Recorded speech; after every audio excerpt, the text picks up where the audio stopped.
ఇప్పుడే జీ5 app download చేయండి. చూడండి మీ ఫేవరెట్ టీవీ షోస్ ఎప్పుడైనా ఎక్కడైనా. అమ్మా, అన్ని ఏర్పాట్లు పూర్తయ్యాయి, ఇక బయలుదేరండి.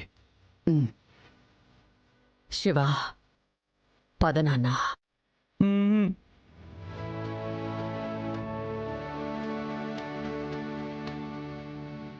టైం అవుతుంది పెద్దమ్మా, ఇక బయలుదేరదామా?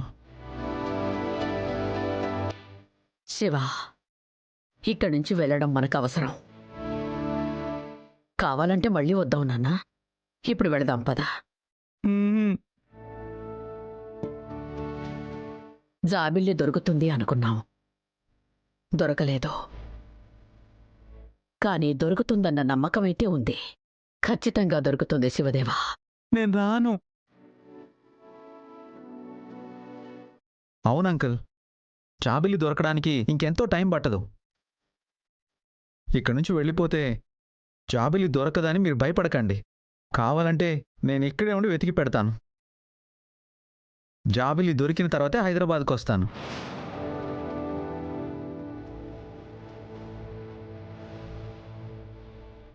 ఏం కావాలో చెప్పు శివదేవ్ బాబు.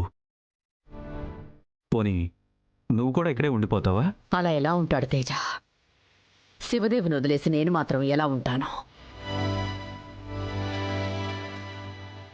నాన్న శివ, బయలుదేరదాం నాన్న. జాబిల్లి దొరుకుతుంది. పున్నమి, నాకు పున్నమిని చూడాలనుంది.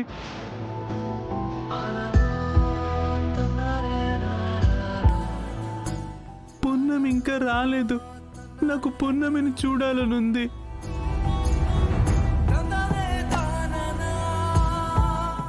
వీళ్ళని పున్నం వదులుకున్నా వీళ్ళు పున్నమిని వదులుకునేలా లేరు. పున్నమి లేకుండా చేయాలి. అవును వేదిక, జాబిల్లి కనిపించలేదనే బాధతో ఉన్నారనుకున్నాను. పున్నమి రాలేదన్న బాధ అన్నమాట. శివదేవన్నయ్య మనసులో జాబిల్లి స్థానాన్ని ఆ పున్నమి పూడుస్తున్నట్టుంది. అవును అగ్నిదేవ్, పున్నమిని ఇలాగే వదిలేస్తే అదే జాబిల్లని అన్న అంటారు.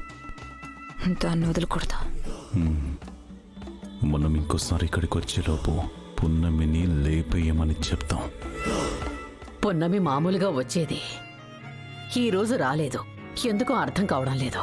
అంకుల్తో బాగా కనెక్ట్ అయింది కదా రాజమాత. మేబీ మనం ఊరెళ్ళిపోవడం తనకు కూడా బాధగా ఉండొచ్చు. అందుకే రావడానికి కొంచెం ఇబ్బంది పడుతూ ఉండొచ్చు.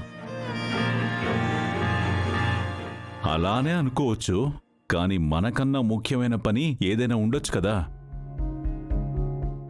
ఇంతవరకు వెయిట్ చేశాం, ఇక బయలుదేరితే మంచిది. మళ్ళీ దుర్ముహూర్తం వచ్చేస్తుంది అత్తయ్య గారు, బయలుదేరదాం. పున్నమిని తీసుకురండి, నేను పున్నమిని చూస్తాను. పృథ్వీ, నువ్వు పున్నమి వాళ్ళ ఇంటికెళ్ళి పున్నమిని తీసుకురా. అలాగే రాజమాత, ఇప్పుడే వెళ్తాను. వెళ్ళు.